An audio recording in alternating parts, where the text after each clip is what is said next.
지금 복 있는 너희가 복 받기를 이라는 제목으로 말씀을 전해드려야 합니다. 우리가 지난주에 함께 나누었던 것처럼 하나님 우리에게 복 주실 줄 믿습니다. 하나님께서 너희가 복 받을 것을 반드시 알아라 하시면서 하나님께서 아브라함에게 주셨던 그 복을 오늘 우리들에게도 허락하실 텐데, 그 복을 이루는 그 과정에서 하나님께서 우리가 바라지는 않지만 고난을 숨겨두셨습니다. 그래서 고난을 통과해서 성도들이 그 복을 받도록 하셨는데, 그 고난을 왜 하나님이 허락하셨는가? 그 말씀에 이어서 같은 맥락으로 이 말씀을 여러분들이 듣게 되신다면 하나님이 주실 그 복을 반드시 받아서 누리게 될 줄 믿습니다. 그래서 복이 있는 사람이 과연 누구이며 그 복을 어떻게 현실로 여러분의 삶 속에 누리게 될 것인가를 함께 나누겠습니다. 오늘 예수님께서 누가복음 6장 20절에 말씀하시죠. 너희 가난한 자는 복이 있나니 하나님의 나라가 너희 것이다. 지금은 너희가 가난하지만 하나님의 나라를 너희 것으로 받게 될 것이다 라는 것이었습니다. 가난하기 때문에 복이 있는 게 아니라, 가난한 지금 현실이지만 복이 있는 자이기에 너희는 반드시 하나님의 나라가 너희 것이다 라고 말씀하셨던 것이죠. 그리고 또 21절에도 이렇게 말씀하시죠. 지금 줄인 자는 복이 있나니 너희가 배부름을 얻을 것이요 지금은 울고 있지만 너희는 복이 있기 때문에 너희가 웃을 것이다. 그렇게 말씀하고 있습니다. 복은 우리 눈에 보이지 않습니다. 그런데 하나님은 오늘 믿음의 백성들에게 다 이 복을 허락해 주셨고 약속해 주셨음을 믿으시기를 주님의 이름으로 축복합니다. 그래서 우리는 복이 있는 자예요. 예수를 믿고 난 뒤에 우리는 복이 있는 자가 된 것이죠. 그래서 지금 현실에 줄이고 이렇게 슬퍼서 울고 있지만 하나님이 부요의 복을 주실 것이고 웃을 복을 주시겠다라는 그런 약속의 말씀 아니겠습니까? 복 받는 조건이 그랬습니다. 하나님께서 신명기 8장 1절에도 보니까 내가 오늘 명하는 이 모든 명령을 너희는 지켜 행하라 하셨던 것이죠. 그렇게 되면 하나님이 약속한 그 땅에 들어가서 하나님이 약속한 그 복을 받아 누리게 될 것이다 그랬던 것입니다. 살아보니까 하나님의 명령대로 살아가기가 쉽던가요? 어렵던가요? 어렵습니다. 그래서 너희는 이 하나님이 주시는 이 명령을 주야로 묵상하고 날마다 내 입에 두고 살아라. 말씀이 너희 삶 속에 너를 지배하고 다스릴 수 있도록 입에 두고 마음에 두고 살아라. 그 말씀대로 행할 수 있도록 우리에게 삶을 이끌어 가시는 은혜의 주님을 발견하게 되는데요, 이 복을 받도록 하시기 위해 하나님이 조치한 일이 있으셨습니다. 그게 뭐냐면 하나님이 그들에게 복 있는 땅으로 이끌어 가셨던 게 아니라 메마른 광야로 이끌어 가십니다. 메마른 곳이고 언제 내 삶에 위기가 닥칠지 모르는 불확실한 그 장소, 이 광야로 하나님이 이끌어 가십니다. 왜 하나님 먼저 광야길로 인도하셨을까요? 하나님이 복 주실 그 과정 속에 이 고난이라는 신비를 딱 감춰두시고 그 인생을 광야로 이끄셔서 뭐 하시느냐 하면 낮추신다는 겁니다. 자기가 높아지고 가지고 있으면 사람이 교만해지기 쉬워요. 높아진단 말이에요. 어느 자리까지? 하나님 위에까지 올라가 버린다는 겁니다. 이게 인간의 죄의 본성이거든요.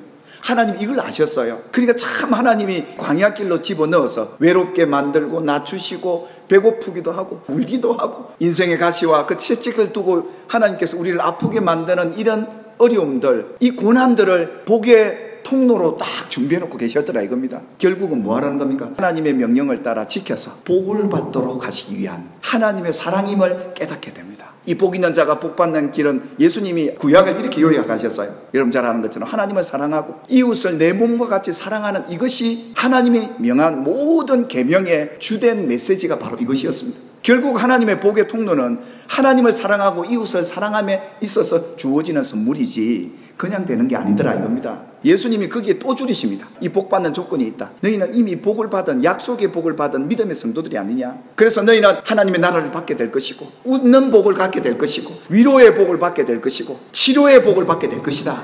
이 복을 예수님께서 약속하시면서 믿는 너희는 이미 복이 있으니 이 복을 받아 누리기를 주님이 원하셔서 오늘 이 메시지를 던진 겁니다. 거기에 가장 중요한 조건이 남에게 대접을 받고자 하는 대로 너희도 남을 대접하라. 이 복 받는 성도들에게 있어서 기억하고 반드시 챙겨서 알아야 될 일은 바로 이것이었습니다. 그래서 마태복음에 예수님 이걸 율법이요 선지자라 했던 겁니다. 이걸 통과해야 하나님의 위로를, 하나님의 나라를, 영육의 복을 받아 누릴 그 복의 주인공들이 되었더라 이겁니다. 신명기 28장에 보면 하나님께서 그들에게 이렇게 말씀하시잖아요. 여호와의 말씀을 삼가 듣고 주의 깊게 들으라는 겁니다. 이걸 쉽게 여기서는 안 된다는 겁니다. 내게 명령하는 이 모든 걸 지켜 행하라. 그래야 이 모든 복이 내게 임하여 이르리니 복 받으리니 성읍에서도 복을 받고 들에서도 복을 받고 내 몸의 자녀와 내 토지의 소산과 내 짐승의 새끼까지 네가 소유하고 있는 그 모든 것들을 복받게 될 것이고 너희 식탁까지 하나님이 풍성하게 열어갈 것인데 여기서 중요한 것은 들어가도 나가도 복을 받게 될 것이다. 뭘 하든지 복을 받게 될 것인데 이 조건이 뭐였느냐? 하나님의 명령 따라 이웃을 사랑하고 하나님을 사랑하는 이 계명 속에 남을 하나님을 어떻게 대접하고 이웃을 어떻게 대접하는가에 따라서 복이 달라질 것이다. 이 조건을 내세우면서 광야의 시험을,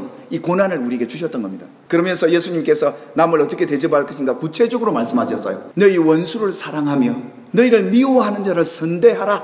그뿐이겠습니까? 어떻게 남을 대해야 되느냐? 나를 저주하면, 축복하면, 남이 내게 모욕한다, 기도해줘라. 왜 예수님이 이 얘기를 했느냐 하면 하나님이 명하신 율법이요 선지자들의 가르침을 너희가 지켜야 하는데, 그래야 하나님의 백성으로서 너희가 누릴 복이 기다리고 있는데 그게 현실로 나타나게 될 텐데 이게 안 되는구나. 하나님 우리 약함도 너무도 잘하셨어요. 주님은 이같이 복을 받게 되기를 원해서 오늘 이 명령을 다시금 우리에게 구체적으로 말씀해 주셨던 것이죠.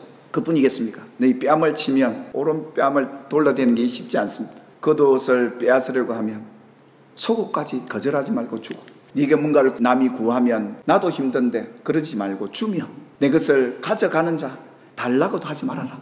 왜요? 하나님이 갚아주시겠다 이겁니다. 그래서 이삭이 옆에 동네 사람이 와가지고 막 우물 뺏어가니까 다투지 않습니다. 달라 하지 않습니다.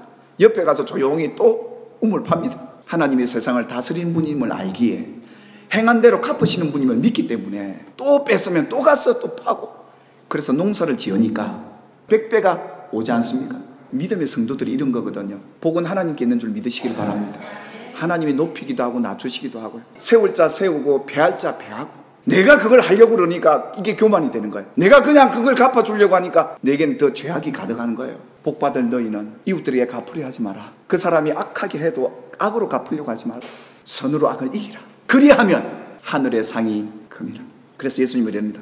너 좁은 문으로 들어가라. 구원의 문이나 우리가 신앙생활하고 복의 문도 넓은 문 아닙니다. 사람들이 잘 안 가요. 그래서 예수님이 뭐라고 그럽니까? 너희가 왜 내 말을 듣고 행하지 않느냐? 이게 복받는 길인데, 구원의 길인데, 천국 길인데 왜 안 가냐? 이랬던 겁니다. 좁은 문으로 들어가는 저와 여러분 되길 소망합니다. 이 좁은 문으로 갈 때 주님이 도우십니다. 또 그럽니다. 여러분 남을 비판하기 전에 내가 비판받을 게 뭐가 있나를 보셔야 합니다. 내가 그 사람을 손가락질 할 때 그 손가락질 받을 일이 내게도 있다는 것 깨달으셔야 합니다. 남을 정죄하지 마라. 그리고 남을 용서하라. 그러면서 뭐라고? 주라. 용서해주고 축복해주고 위로해주고. 왜냐하면 하나님은 준 것만큼 대갚아 주시는 분이기 때문에 너희가 헤아리는 그 헤아림으로 너희가 헤아림을 받게 될 것이니 주라 했던 겁니다. 그러면서 주님이 뭐라고도 말씀하시냐면 너희가 받은 이 복을 빼앗길 수도 있다 이 말입니다. 조심해야 한다는 겁니다. 이미 부요도 받았습니다. 지금 웃고 계십니다. 지금 배도 부르고 남 줄만한 여건도 됩니다. 그런데 이 복이 빼앗길 수도 있다고 성경은 말씀하고 있는데요. 여러분이 앞으로 이 복을 받거든 이미 받은 분들이거든 조심하십시오. 화 있을진저 부요한 자여 너희는 너희의 위로를 이미 받았도다. 그 말은 무슨 말입니까? 끝이다 이 말입니다. 위로가 더 부해지지 않는다 이 말입니다. 가난해질 수 있다는 겁니다. 그러면서 뭐라고 얘기합니까? 화 있을진저 동일하게 너희 지금 배부른 자여 너희는 줄이게 될 것이다. 조심하라 이 말입니다. 화 있을진저 웃고 있는 너희여 너희가 이웃을 이렇게 대접하면, 하나님을 이렇게 대접하면 애통해서 울 날이 올 것이다.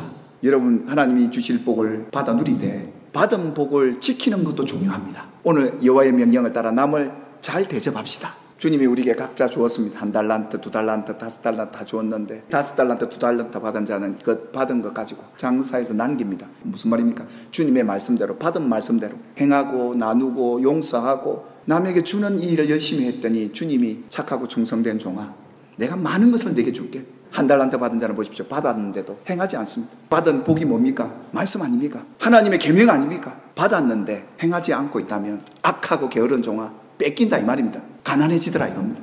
웃고 있다가도 울게 되더라 이겁니다.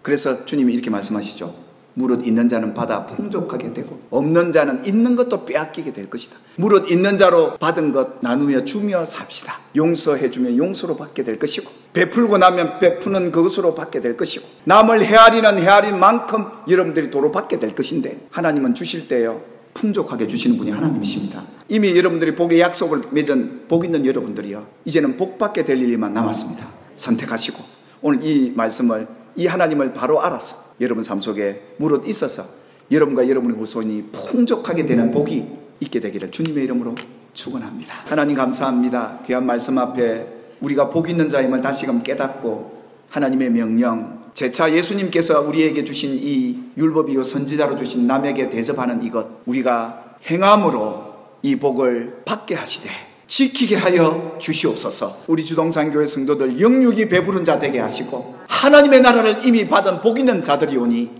이걸 저들의 삶 속에, 이웃들 속에, 이 세상 사는 동안 하나님의 나라 천국이 저들의 것으로 누리고 살아가는 풍족한 있는 자 되게 하여 주시옵소서. 예수님의 이름으로 축복하며 기도 올리옵나이다. 아멘.